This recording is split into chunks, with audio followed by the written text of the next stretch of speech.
नमस्कार मित्रों, स्वागत है आपका हमारे YouTube channel Nilesh study class में। मित्रों, आज हम आपके लिए लेकर आए हैं भारतेंदु हरिश्चंद्र जी का जीवन परिचय, जो कि लगभग समस्त कक्षाओं में बहुत ही इम्पोर्टेंट है और कक्षा 12 के लिए तो हिंदी में साहित्यिक हिंदी या सामान्य हिंदी दोनों प्रकार के विद्यार्थियों के लिए बहुत ही ज़रूरी है। तो आइए मित्रों, हम वो स्टार्ट करते हैं। भारतेंदु हरिश्चंद्र। देखिए मित्रों, एक ये टेबल है, इसको याद करने से आपको जन्म मृत्यु इनके बारे में जानकारी प्राप्त हो जाएगी और इनका विस्तृत जीवन परिचय हम आगे देखते हैं। तो देखिए मित्रों, ये इनका जन्म हुआ था 9 सितंबर सन 1850 ईस्वी 9 सितंबर सन 1850 ईस्वी में वाराणसी उत्तर प्रदेश में। ठीक है मित्रों, उनकी मृत्यु हो गई थी 6 जनवरी 1885 ईस्वी, मात्र 35 वर्ष की आयु में, वाराणसी उत्तर प्रदेश में ही।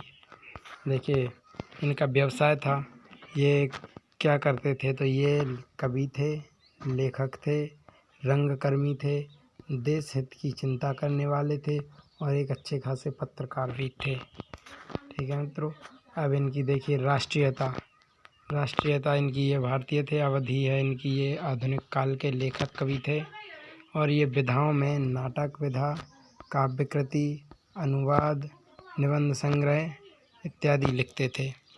ठीक है मित्रों, इनका विषय क्या था, ये आधुनिक हिंदी साहित्य के कहलाते थे कवि लेखक।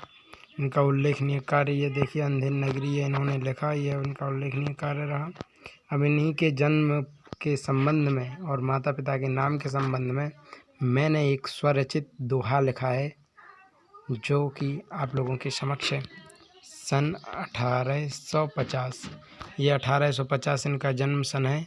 सन 1850 जान सितंबर माह में 1850 ईस्वी में इनका जन्म हुआ था और माता देवी पार्वती, पालक गिरिधर दास। ये पार्वती माता का नाम था पार्वती देवी और यहाँ पालक का अर्थ पिता के लिए लिया गया और ये गिरिधर दास इनके पापा जी थे। ठीक है, अब आइए इनका जीवन परिचय देखते हैं। भारतेंदु हरिश्चंद्र का जन्म 9 सितंबर सन 1850 ईस्वी को काशी के प्रतिष्ठित वैश्य परिवार में, किस परिवार में, वैश्य परिवार में हुआ था। उनके पिता गोपाल चंद्र एक अच्छे कवि थे और गिरधर दास उपनाम से कविता लिखा करते थे। इनके पिताजी का क्या नाम था, गोपाल चंद, उपनाम था गिरधर दास, तो पूरा नाम हुआ गोपाल चंद गिरधर दास। ठीक है मित्रों, 1857 के समय प्रथम स्वतंत्रता संग्राम में, ये 1857 प्रथम स्वतंत्रता संग्राम हुआ था। उस समय ये 7 वर्ष के थे। कितने वर्ष के, 7 वर्ष के। ये दिन उनकी आँख खुलने के थे। भारतेंदु का कृतित्व साक्ष्य है कि उनकी आँखें एक बार खुली तो बंद नहीं हुई। उनके पूर्वज अंग्रेज भक्त थे, उनकी ही कृपा से धनवान हुए थे। हरिश्चंद्र 5 वर्ष के थे तो माता की मृत्यु और 10 वर्ष के थे तो पिता की मृत्यु हो गई। ठीक है मित्रों, इस प्रकार बचपन में ही माता पिता के सुख से वंचित हो गए। विमाता ने खूब सताया, बचपन का सुख नहीं मिला। शिक्षा की व्यवस्था प्रथा पालन के लिए ही होती रही। संवेदनशील व्यक्ति के नाते उनमें स्वतंत्र रूप से देखने, सोचने, समझने की आदत का विकास होने लगा। पढ़ाई की विषय वस्तु और पद्धति से उनका मन उखड़ता रहा। क्वींस कॉलेज बनारस में प्रवेश लिया। 3-4 वर्षों तक कॉलेज आते जाते रहे, पर यहाँ से मन बार बार भागता रहा। अपितु इनकी स्मरण शक्ति तेज थी, ग्रहण क्षमता भी अद्भुत थी, इसलिए परीक्षा में उत्तीर्ण होते रहे। बनारस में उन दिनों अंग्रेजी पढ़े लिखे और प्रसिद्ध लेखक राजा शिव प्रसाद सितारे हिंद थे। ये राजा शिव प्रसाद सितारे हिंद जी थे, जो भारतेंदु जी के समय में, जब भारतेंदु जी छोटे थे उस समय ये यही सिर्फ अंग्रेजी बोलना जानते थे। उनका अच्छा ज्ञान था। भारतेंदु शिष्य भाव से उनके यहाँ जाते थे, उन्हीं से अंग्रेजी सीखी, मतलब अंग्रेजी इन्होंने राजा शिवप्रसाद सितार हिंद से सीखी। भारतेंदु ने स्वाध्याय से संस्कृत, मराठी, बंगला, गुजराती, पंजाबी, उर्दू भाषाएं सीख ली, सिर्फ अपने अध्ययन करने से घर पर ही। उनको काव्य प्रतिभा अपने पिता से विरासत के रूप में मिली। उनको काव्य प्रतिभा अपने पिता से विरासत के रूप में मिली थी।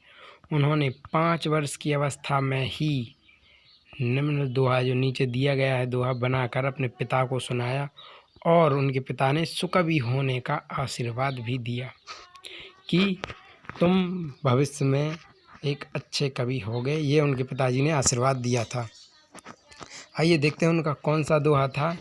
तो मित्रों, ये दोहा था भारतेंदु जी का प्रथम दोहा, जो उन्होंने 5 वर्ष की अवस्था में लिखा था। दोहा है, ले ब्योड़ा ठाणे भय श्री अनिरुद्ध सुजान, वाणासुर की सैन को हनन लगे भगवान। मतलब ये जो दोहा है, ये दोहा था जो जब उन्होंने 5 वर्ष के थे, सिर्फ 5 वर्ष के, तब लिखा था उन्होंने। धन के अत्यधिक व्यय से, भारतेंदु जी अत्यधिक धन का खर्च करते थे। भारतेंदु जी ऋणी बन गए और दुश्चिंताओं के कारण उनका शरीर शिथिल हो गया। परिणाम स्वरूप 1885 ईस्वी में मात्र 35 वर्ष की अल्पायु में ही मृत्यु ने उन्हें ग्रस लिया, अर्थात उनका देहावसान हो गया। मात्र 35 वर्ष की अवस्था में ही इनका देहांत हो गया था। आइए अब इनका साहित्यिक परिचय देखते हैं। साहित्यिक परिचय में देखिए, भारतेंदु के बृहत साहित्यिक योगदान के कारण ही 1857 से 1900 तक के काल को भारतेंदु युग के नाम से जाना जाता है। कब से कब तक? 1857 से 1900 तक के काल को भारतेंदु जी के नाम पर ही ये युग का नाम रखा गया है। भारतेंदु युग के नाम से जाना जाता है।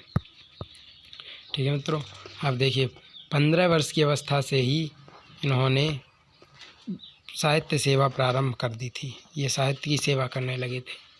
18 वर्ष की अवस्था में उन्होंने कवि वचन सुधा नामक पत्रिका निकाली, मात्र 18 वर्ष में, जिसमें उस समय के बड़े बड़े विद्वानों की रचनाएं छपती थीं। वे 20 वर्ष की अवस्था में ऑनरेरी मजिस्ट्रेट बनाए गए और आधुनिक हिंदी साहित्य के जनक के रूप में प्रतिष्ठित हुए। उन्होंने सन 1868 ईस्वी में कवि वचन सुधा, 1873 ईस्वी में हरिश्चंद्र मैगजीन की इन्होंने यह रचना, और 1874 ईस्वी में स्त्री शिक्षा के लिए बाला बोधिनी नामक पत्रिका निकाली। साथ ही उनके समांतर साहित्यिक संस्थाएं भी खड़ी की।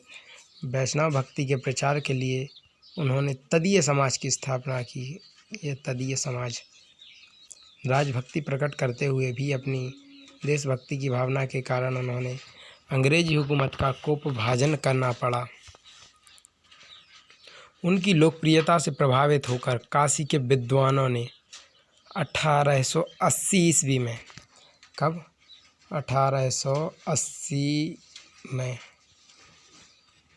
इन्हें भारतेंदु, भारत का इंदु अर्थात भारत का चंद्रमा, इंदु माने होता है चंद्रमा, भारत का चंद्रमा की उपाधि प्रदान की। कब?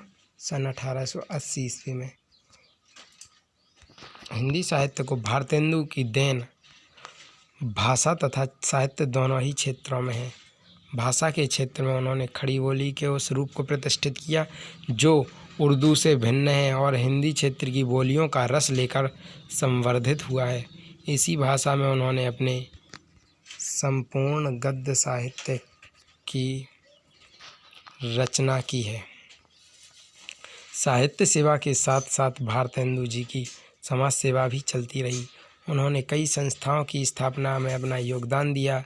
दीन दुखियों, साहित्यिकों तथा मित्रों की सहायता करना वे अपना कर्तव्य समझते थे। ठीक है मित्रों, अब आइए हम इनकी कुछ रचनाएं देखते हैं। देखिए तो इनकी ये मौलिक नाटक हैं। वैदिकी हिंसा हिंसा ना भवति, सत्य हरिश्चंद्र, श्री चंदावली, विशस्य विषमौषधम, भारत दुर्दशा, नील देवी, अंधेर न, प्रेम जोगिनी, सती प्रताप। आइए अब इनकी कुछ अनुदित नाट्य रचनाएं देखते हैं। विद्या सुंदर, पाखंड विडंबन, धनंजय विजय, कर्पूर मंजरी। आइए अब हम इनके कुछ निबंध देखते हैं। कालचक्र, लेवी प्राण लेवी, भारतवर्षोन्नति कैसे हो सकती है, कश्मीर कुसुम, जातीय संगीत, संगीत सार, हिंदी भाषा, स्वर्ग में विचार सभा। इनकी कुछ काव्य कृतियाँ हैं, ये काव्य रूप में लिखा गया, कविता के रूप में। देखिए, भक्त सर्वस्व, प्रेम मालिका, प्रेम माधुरी, प्रेम तरंग, प्रेम प्रलाप, हाला, मधुमुकुल, राग संग्रह, वर्षा विनोद, प्रेम विनय, प्रेम पचासा, ये फूलों का गुच्छा, ये खड़ी बोली काव्य है। प्रेम फुलवारी, कृष्ण चरित्र, तन्मय लीला, नए जमाने की मुकरी, सुमनांजलि, सुमनांजलि, बंदर सभा, बकरी विलाप, अद्भुत अपूर्व स्वप्न। इनकी ये कहानी है। ये यात्रा वृतांत है, सरयू पार की यात्रा और लखनऊ की यात्रा। यहाँ पर की यात्रा टाइप करना भूल गए तो ये लिख लेना, की याद, लखनऊ की यात्रा। और ये इनकी आत्मकथा है। यह कुछ आप बीती कुछ जग बीती, ये इनकी आत्मकथा विधा की रचना। और ये इनके दो उपन्यास हैं, पूर्ण प्रकाश और चंद्र प्रभा। ये दोनों दो उपन्यास हैं। ठीक है मित्रों, तो आज हमने सीखा भारतेंदु जी का पूरा जीवन परिचय, साहित्यिक परिचय और उनकी संपूर्ण रचनाएं। अगर वीडियो अच्छी लगी हो तो वीडियो को लाइक करना ना भूलिएगा, वीडियो को लाइक ज़रूर कर दीजिएगा और चैनल को सब्सक्राइब कर लीजिएगा।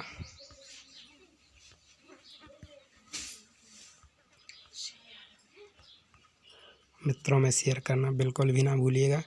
जय हिंद, जय भारत। Thanks for watching.